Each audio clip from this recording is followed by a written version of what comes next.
মোষ কবে বাঘের সাথে লড়াই করলো রে? মোষ ছাড়া কেউ বাঘের সাথে লড়াই করার মতো মানুষ। মোষ ছাড়া কেউ বাঘের সাথে লড়াই করার মতো মানুষ।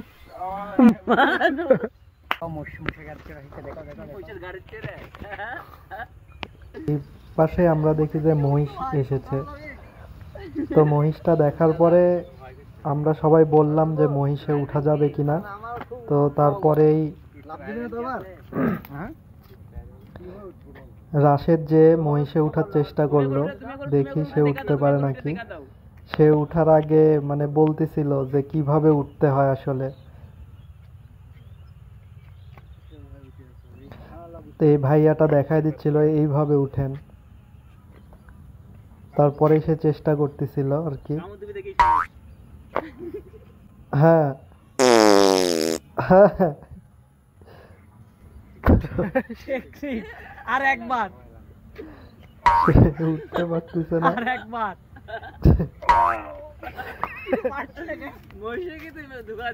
এবার ফাইনাল রেডি।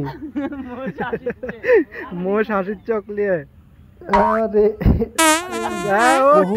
কষ্ট করে সে অবশেষে উঠতে পারলো, খুব খুশি।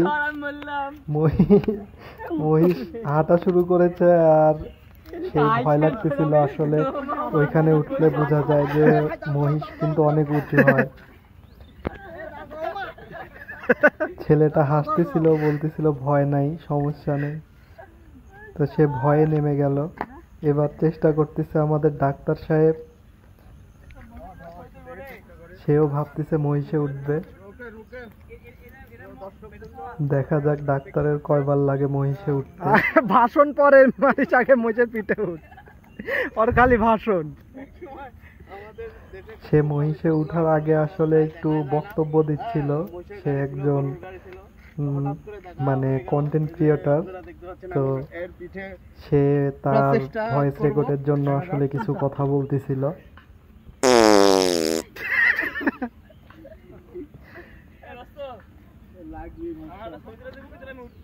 হ্যাঁ তুলে দেবো না কেউ। এটা মনে হয় ছেলে আর এটা মনে হয় মেয়ে, না দুটাই ছেলে।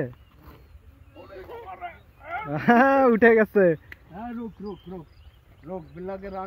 মোষ তো সেই ঠান্ডা। মোষ ঠান্ডাই হয়। দর্শক বৃন্দ, আপনারা দেখতে পাচ্ছেন এই যে মোষ, হ্যাঁ এটা মহিষ এক সময় আমাদের দেশের শক্তিশালী, সর্বোচ্চ শক্তিশালী প্রাণী বলা হয়। রুকে রুকে আবার সে বক বক শুরু করে দিয়েছে। এটা একমাত্র প্রাণী যে হচ্ছে বাঘের সাথে লড়াই করতে পারে। মোষ কবে বাঘের সাথে লড়াই করলো রে? মোষ ছাড়া কেউ বাঘের সাথে লড়াই করার মতো মানুষ। মোষ ছাড়া কেউ বাঘের সাথে লড়াই করার মতো মানুষ ঠিক আছে ভাইয়া, ধন্যবাদ অসংখ্য।